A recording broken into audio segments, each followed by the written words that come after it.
How many times have you started a conversation with the usual, "Hi, how are you?" You've said it 1,000 times. You've heard it even more. But pause for a moment and think deeply. Does it ever create real connection? Does it ever spark curiosity, attraction, or trust? Most of the time, it dies right there, swallowed up by routine, forgotten before the other person even replies. The truth is, phrases like, "Hi, how are you?" don't open doors. They close them. They keep interactions shallow, predictable, and forgettable. And if you want to stand out, if you want to be remembered, respected, or even desired, you need more than politeness. You need presence. Because real presence isn't about saying more, it's about saying what matters. That's where ancient Stoic wisdom, modern psychology, and neuroscience converge. And together they reveal something extraordinary. 4 simple words. Just 4 words at the heart of powerful expressions that awaken emotions, lower defenses, and draw people closer to you, almost magnetically. These are not tricks.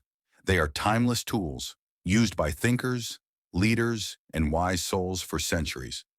And today I'll share them with you. Stay with me until the very end, because I'll also reveal a rare and refreshing phrase, one that can instantly replace "Hi, how are you?"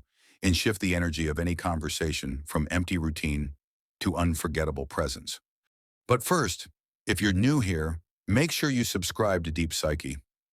This isn't just a channel, it's a journey into the hidden dimensions of the human mind, into psychology, archetypes, and the soul itself. And if you want to go even deeper, join our community, where awakening isn't just an idea, it becomes a lived experience. Now let's begin. Word 1. Understand. At the heart of the phrase, "I understand you," is the word understand. It may sound simple, but in practice it's transformative. To understand someone is to give them one of the rarest gifts in the world, the feeling of being seen. Modern psychology shows us that the need to feel understood is as fundamental as the need for safety or belonging. When someone hears the words, "I understand you," their brain doesn't process it as small talk. It processes it as validation of their inner world. Neuroscience backs this up. Research on what's called affect labeling demonstrates that when emotions are named, whether by ourselves or by others, the brain's alarm system, the amygdala, calms down. At the same time, the prefrontal cortex, the part linked to regulation and empathy, activates. When you say, "I understand you," you literally help the other person shift from reactivity to calm clarity. That's why people who offer understanding feel magnetic. They reduce emotional chaos and replace it with relief. And relief is addictive. People want to stay close to whoever provides it. The Stoics knew this long before neuroscience confirmed it. Epictetus once warned, "First learn the meaning of what you say, and then speak." Understanding first is mastery of the ego.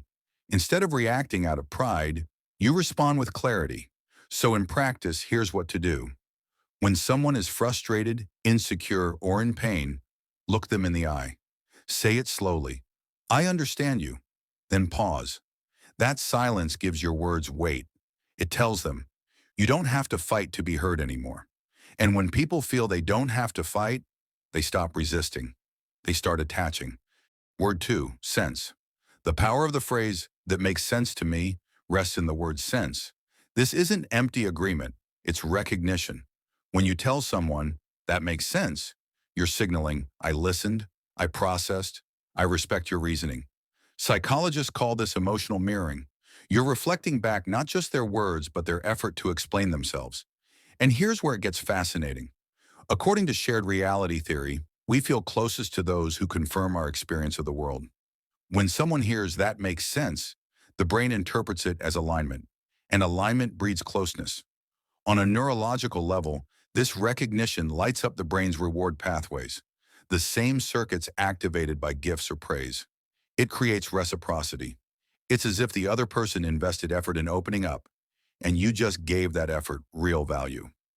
Marcus Aurelius practiced this in silence more than in words. He reminded himself daily, be tolerant with others, strict with yourself.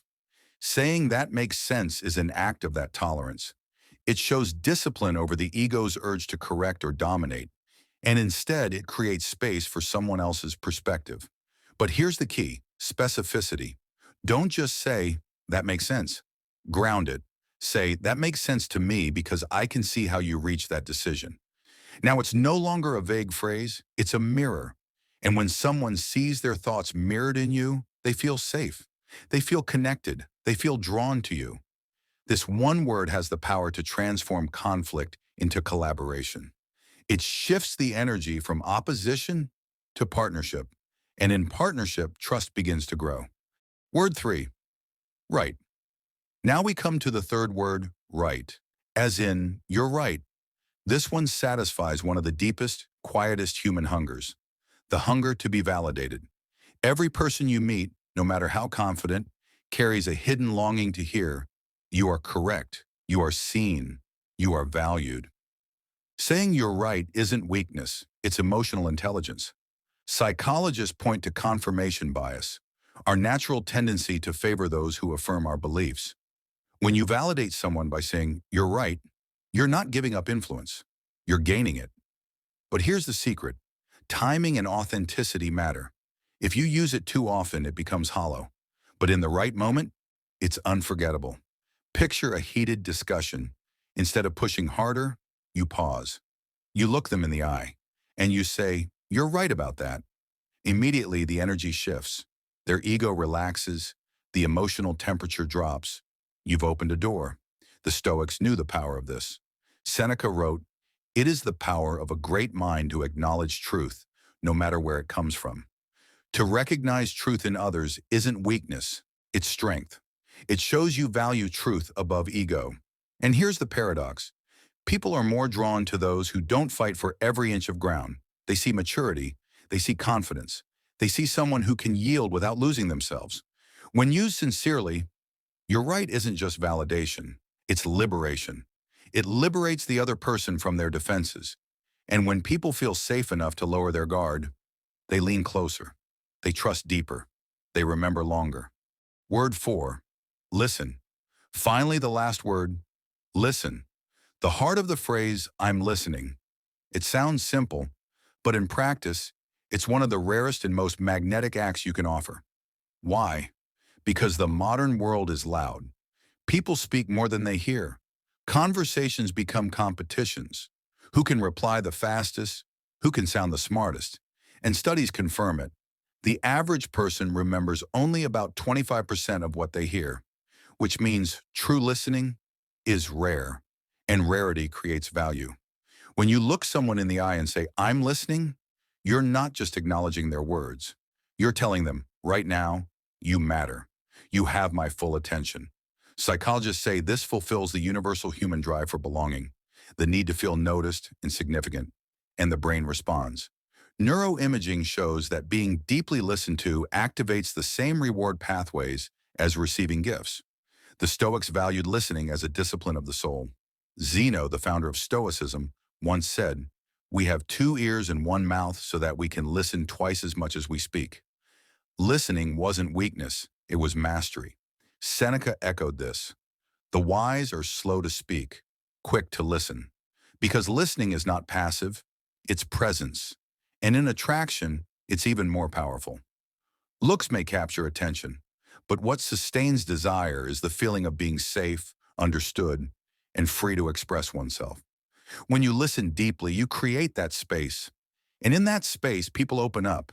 They associate your presence with relief, and relief is magnetic. The alternative to hi, how are you? So now let's return to where we began.